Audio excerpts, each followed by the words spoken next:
Bonjour et bienvenue dans mon podcast Portrait d'ici et d'ailleurs.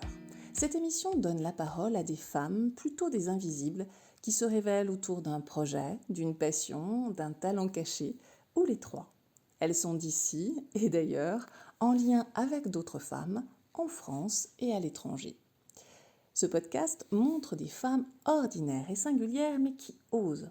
Alors j'espère que ces portraits vous donneront envie de ne plus avoir peur d'oser. Dans cet épisode 4, je fais la connaissance d'Alix, un petit bout de femme de 25 ans, qui est partie au Cambodge avec une idée complètement folle.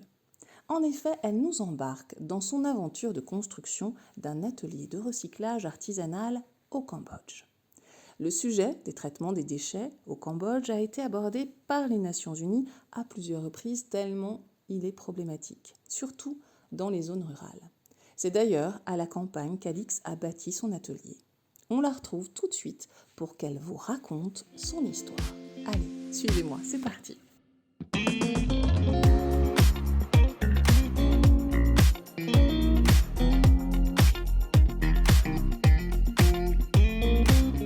Bonjour Alix. Bonjour Gabrielle. Bon alors, là je fais un portrait un petit peu spécial parce que je ne l'avais pas prévu et j'adore ça moi, l'inconnu. En effet, quand on a échangé toutes les deux, j'imaginais t'interviewer pour mon émission de voyage Gabrielle avec 2L et quand nous avons parlé de la destination, à savoir le Cambodge, je me suis rendu compte que tu étais partie avec un projet assez extraordinaire. Donc j'ai préféré en effet te donner la parole pour mon podcast Portrait d'ici et d'ailleurs.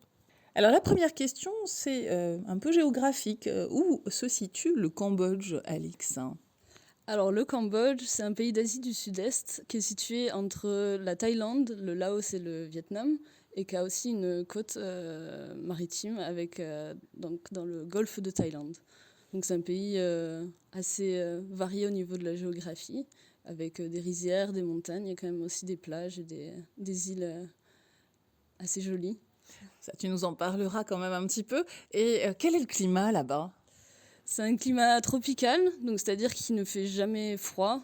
Il fait assez humide, assez chaud quand même toute l'année. Et donc il y a quand même une saison des pluies entre juin, juillet et le mois de septembre. Donc avec des grosses pluies et beaucoup d'humidité. Et voilà, donc c'est un climat assez différent du nôtre en France.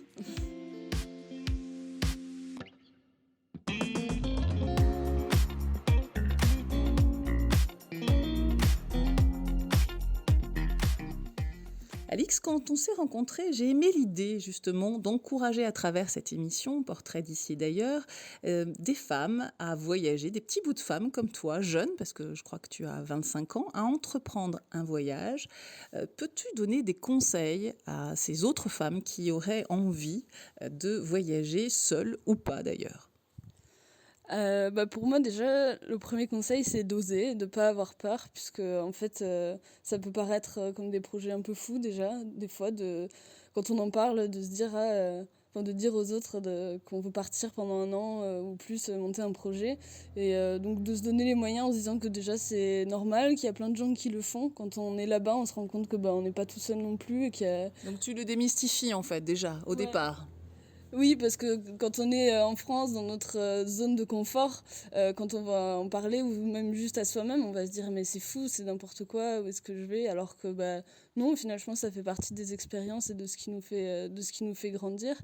Et de se dire qu'en fait, on risque pas grand-chose si on est aussi conscient de peut-être des risques qu'on peut prendre et tout ça. Faut pas être dans la naïveté non plus, mais voilà, et puis se renseigner, construire un projet. Tu parles de risque. Est-ce que justement, le Cambodge est un pays plutôt sécure pour les femmes ? Comment les hommes se comportent aussi vis-à-vis d'elles ? Ouais, moi je pense que ce pays est assez safe. Je me suis jamais sentie en insécurité du fait que j'étais une femme qui se balade toute seule dans la rue ou quoi, même dans la capitale. Après, forcément, il y a toujours ces espèces de... Faut faire attention, quoi, comme n'importe où, comme en France, dans une ville, quand on se balade la nuit, on va être sur ses gardes, ça c'est valable partout. Mais c'est pas un pays qui est où c'est un pays plutôt où il y a quand même un fort respect de la femme, même dans la culture et tout ça, la femme est plutôt sur un pied d'égalité avec l'homme, de l'impression que j'en ai eue après avoir vécu dans ce pays. Et bon, certes, il y a toujours des problèmes de temps en temps, mais c'est pas un pays qui est pas safe comparé à d'autres destinations où on peut dire c'est dangereux en tant qu'une femme d'aller là-bas, et ça peut être le cas. Mais pour le Cambodge, non. Très bien, Alix. Alors, tu nous conseilles de suivre finalement nos envies avec un petit peu d'organisation quand même. Alors, pour rester au Cambodge, plusieurs mois, tu as été, toi, chez l'habitant. Raconte-moi un peu ton expérience. Moi, j'ai eu la chance de pouvoir vivre avec une famille cambodgienne pendant 5-6 mois. Et en fait, là, vraiment, c'était une famille, et comme c'est beaucoup le cas, donc là, c'était à la campagne, dans une province. Et donc, sous le même toit, il y avait les grands-parents, les parents et les petits-enfants qui vivaient. Donc, ça faisait 11 personnes, plus moi, du coup, qui était avec eux. Et donc, ouais, il y a vraiment une grosse solidarité qui fait que, voilà, s'il y en a un qui a un problème, ou si, voilà, s'il y a une personne qui est en situation de handicap dans la famille ou quoi, il y a quand même une solidarité qui fait que généralement personne va habiter tout seul. Ça parce que ils ont pas les moyens financièrement d'habiter tout seul, et aussi parce que pour eux c'est pas concevable. Voilà. Ouais. Et après je peux comprendre, et ça m'a été exprimé par des Cambodgiens, que c'est oppressant des fois, ça peut priver d'ambition, voilà, de jeunes qui voulaient faire des études à la capitale ou avoir tel ou tel métier, ou une femme qui voulait pareil faire des études ou monter son magasin, et qui se fait rappeler par sa famille, qui lui dit non, faut que tu viennes aider tes grands-parents, ou faut que tu fasses ça. Donc c'est pas non plus... Et justement, alors, le quotidien, tu parles d'avoir vécu si longtemps avec une famille cambodgienne. Comment tu pourrais nous donner une petite journée type, ou en tout cas, quel est ton souvenir de ces journées passées avec eux? C'était intense parce que on vivait donc sous le même toit, une maison traditionnelle sur pilotis, donc avec les vaches en dessous et nous au-dessus. J'avais une chambre quand même, mais sans cloison complète jusqu'au plafond, donc en fait on entendait tout de toute la vie. Donc je me faisais réveiller généralement à 5 heures du matin, les cris des enfants, parce qu'il y avait 5 enfants, donc surtout en bas âge. Et donc voilà, en fait, je faisais quand même partie de leur vie. Je me levais, je passais un peu de temps avec les enfants, qu'après aller à l'école. Moi, j'allais travailler sur mon projet aussi à côté. Et puis après... Ça, on va en parler assez rapidement maintenant. Et après, je m'occupais pas mal des enfants, puisqu'en fait, les grands-parents faisaient leur vie dans la maison, passaient pas mal de temps à dormir, ils étaient assez âgés aussi. Et les enfants, en fait, s'occupent beaucoup de leurs petits frères et petites sœurs. Donc, il y avait une fille qui avait 11 ans. Donc, je me suis pas mal liée avec elle, parce que c'était... on a vécu ensemble, quoi. Et du coup, voilà, elle prenait pas mal soin de ses 2 petites sœurs qui avaient 2 ans et 4 ans. Donc, je l'aidais et tout ça. Et où étaient les parents pendant ce temps-là? Et le père travaillait au champ, et la mère travaillait dans un restaurant qui avait pas loin. Donc voilà, c'est la tante qui venait faire à manger le midi pour les enfants et pour moi. Donc voilà, je les aidais. Et après, voilà, on continuait de s'occuper des enfants. Des fois, je les aidais quand il y a eu la récolte des maïs, par exemple. Je les ai aidés à s'occuper de tout ça. Ou des fois, il y a une vache qui s'échappait, donc on devait la récupérer. Enfin, vraiment, c'était la vie rurale. Ouais, c'est ça, c'est des préoccupations très différentes des nôtres aujourd'hui.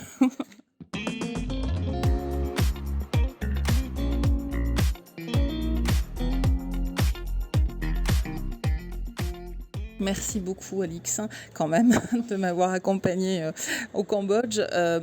Parlons de ton projet, celui qui t'a fait venir au Cambodge, justement. Explique-nous l'origine de ton initiative.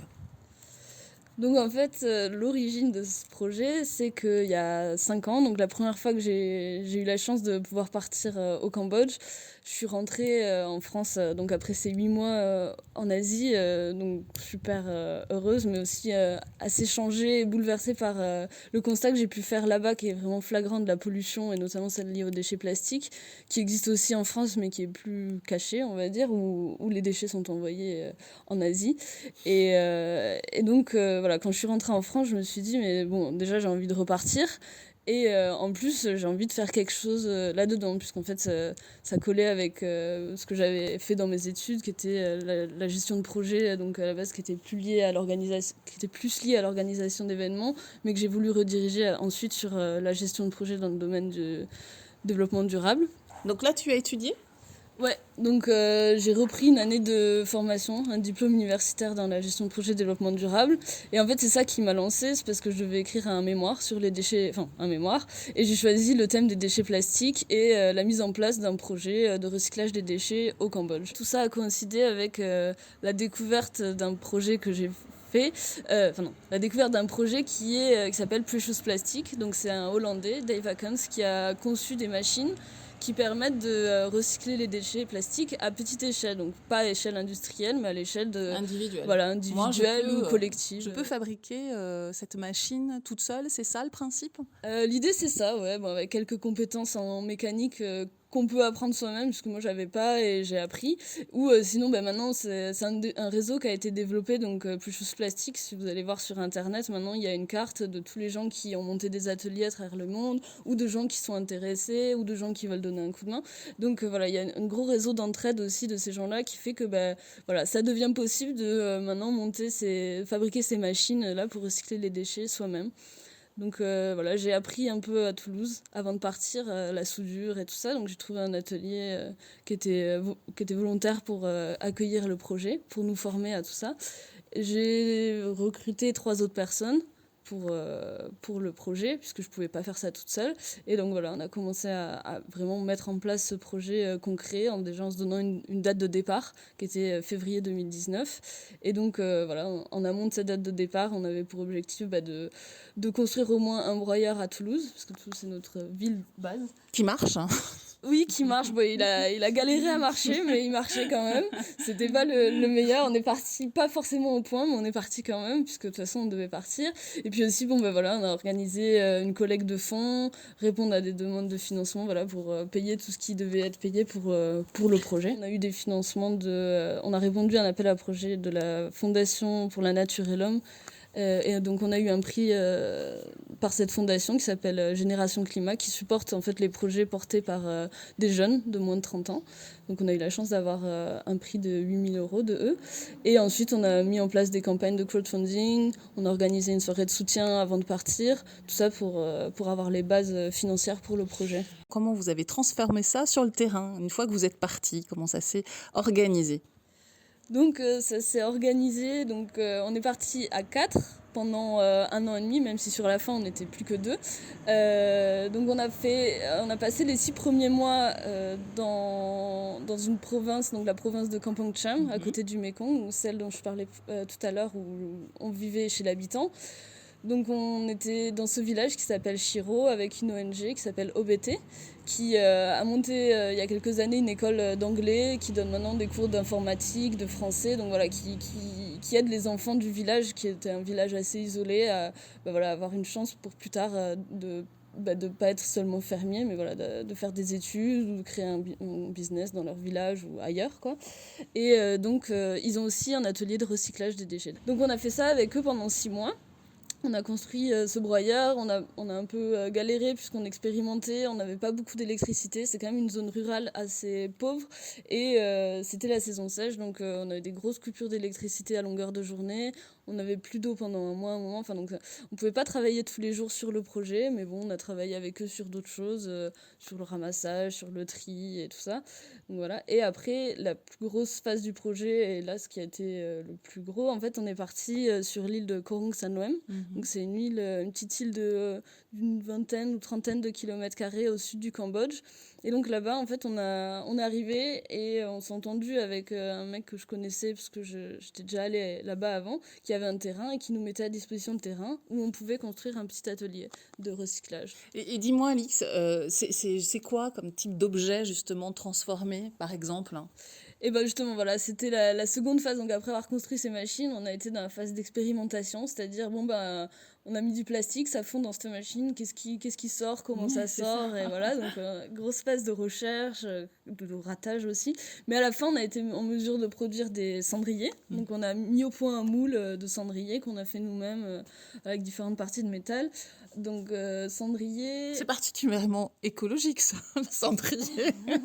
Au moins les gens jettent pas leurs mégots par terre. Ouais, c'est vrai, t'as raison. Ce qui m'intéressait, c'est le processus d'aller chercher... Donc on va chercher la matière première sur les plages plage, enfin, voilà, on va la récolter, on va la trier, on va la laver, on va la broyer, on va la fondre, et après on a un objet. Donc en fait, vraiment, l'objet, on le fait du début à la fin, c'est-à-dire on va sourcer la matière première jusqu'à la fin, l'objet qui est produit. Donc ça, c'était vachement intéressant ça fait prendre conscience de plein de choses aussi. Et oui, chaque objet est unique parce qu'il va dépendre des plastiques qu'on a récupérés, la couleur qu'on a pu avoir. Parce que par exemple, sur les plages, on récupère beaucoup de plastique bleu ou vert ou quoi. Mais par contre, des fois, on va avoir un gros tas de plastique doré. Donc on va pouvoir faire un objet doré. Comme vous pouvez le constater, Alix a plein de bonnes idées pour faire vivre des objets en plastique et bien sûr recyclés.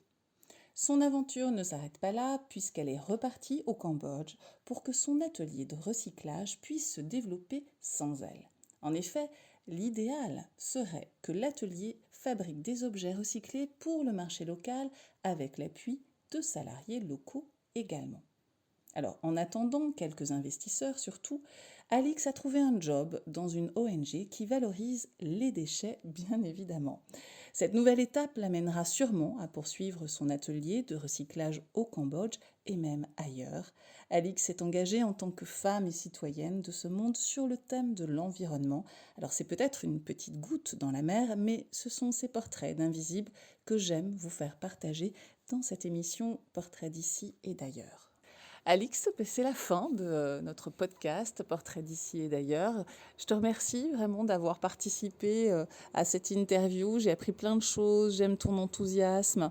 Et puis surtout cette idée qu'à 25 ans, on peut et on veut changer le monde par des actions très concrètes. Ce que j'aime, c'est ton approche à la fois, pas du tout utopiste, très, très emprunt avec des choses comme l'aspect matériel pour organiser ce type de projet ou de voyage. Tu t'associes avec des gens qui te subventionnent, par exemple. Voilà, j'aime bien cette idée de ta jeunesse et en même temps des pieds sur terre, tout en ayant envie de toucher les étoiles. Vraiment, merci beaucoup pour cette interview. Merci beaucoup, Gabrielle, de m'avoir reçue. Et merci pour ces questions qui m'ont fait revivre ces moments et réfléchir à tout ça. Et aux auditeurs d'écouter ce podcast et continuer à écouter cette émission. J'espère que cette émission vous donnera des ailes pour réaliser vos projets ici ou ailleurs, comme Alix, avec envie, simplicité et pugnacité. Pour écouter l'émission, c'est simple, rendez-vous sur la chaîne YouTube Gabrielle avec 2 L. Pour ma part, je vous dis à très bientôt pour un nouveau portrait d'ici et d'ailleurs signé Gabrielle avec 2 L. Au revoir.